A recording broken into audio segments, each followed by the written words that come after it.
বিসমিল্লাহির রহমানির রহিম। আসসালামু আলাইকুম।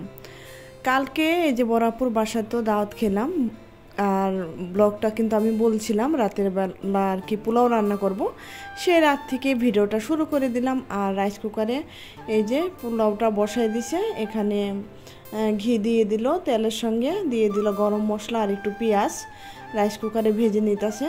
আর ভাবলাম রাত থেকে ব্লগটা শুরু করে দিই, কারণ তোমরা তো সবাই জানো 3 দিন যাবত আমি বরাপুর বাসায় দাওয়াত খাচ্ছি, আর আমাদের বাসা তো পাশাপাশি, তাই আবারও রাত থেকে ভিডিওটা শুরু করে দিলাম। তারপর তো এই যে ধুয়ে রাখা পোলাওর চাল, কিশমিশ, লবণ, তারপর কাঁচামরিচ দিয়ে দিল, দিয়ে এখন চালটাকে ভালো মতো ভেজে নিবে। চালটা ভাজা হয়ে গেছে, চুলা থেকে পরিমাণ মতো ফুটানো পানি দিয়ে দিল। এখানে 4 পট চাল আছে, 4 পট চালে 8 পট পানি দিয়ে দিল, আর কি ডবল পানি দিতে হয়, তাহলে পোলাওটা খুব সুন্দর ঝরঝরা পারফেক্ট হয়।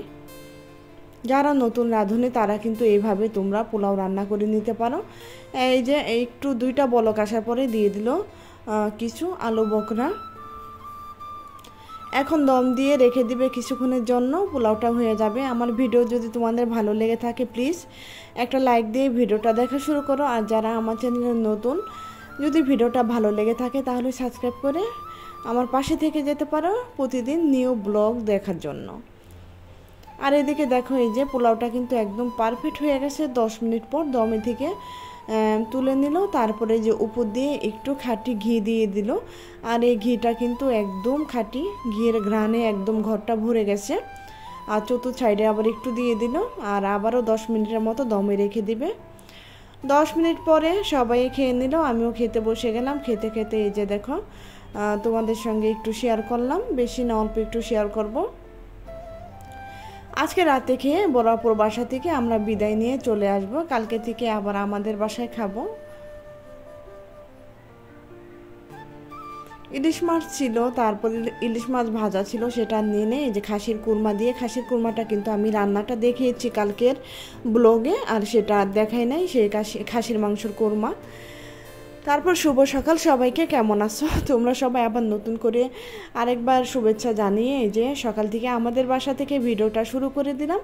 আমাদের বাসা তো চলে আসছি, প্রতিদিন তো চলে আসি, আর বাসা থেকে আবারও ভিডিওটা শুরু করে দিলাম। দুপুরে চলে আসলাম রান্নাঘরে, এই যে রাইস কুকারে ভাত বসিয়ে দিছি, আর ডাল বসাই দিব। আমার ফ্রিজে মাংস ছিল, তাই আজকে ভাবলাম একটু পাতলা ডাল রান্না করি, মাংস দিয়ে ডাল ভালো লাগে। আদা রসুন বাটা, হলুদের গুঁড়া, মরিচের গুঁড়া আর লবণ দিয়ে দিলাম। আজকে আমি জলপাই ডাল রান্না করব। আমার ফ্রিজে জলপাই আছে সংরক্ষণ করা, শীতের মধ্যে আমি জলপাই ডিপ ফ্রিজে রেখে দিয়েছিলাম, সেই জলপাই দিয়ে ডাল রান্না করব। ডালটা হয়ে গেছে, এখন আমি ডালটা বাগার দিয়ে দিব, রসুন, তারপরে পেঁয়াজ, একটু কাঁচামরিচ দিয়ে। আর রান্না করতে করতে হঠাৎ করে দেখো কারেন্টটা চলে গেল, তাই অন্ধকার হয়ে গেল রান্নাঘরটা। আর এই যে একটা জলপাই দিয়ে দিলাম। জলপাইটা কেটে দিয়ে দিতে চেয়েছিলাম, কিন্তু না দেখে কাটতে গেলে একদম গলে যাচ্ছে, পাকা জলপাই রেখে দিয়েছিলাম তো, তাই আর কাটলাম না। আর এদিকে দেখো ডাল কিন্তু হয়ে গেছে, এখন আমি একটু উস্তা ভাজি করে নিই।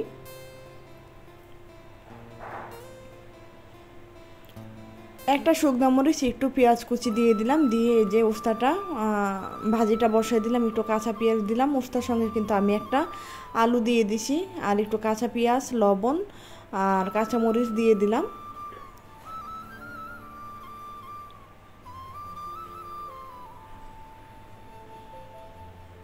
এই যে উস্তা ভাজিটা কিন্তু হয়ে গেল, এখন আমি তুলে রেখে দিব। তুলে রেখে তারপরে আমি একটু বেগুন ভাজি করে নিব।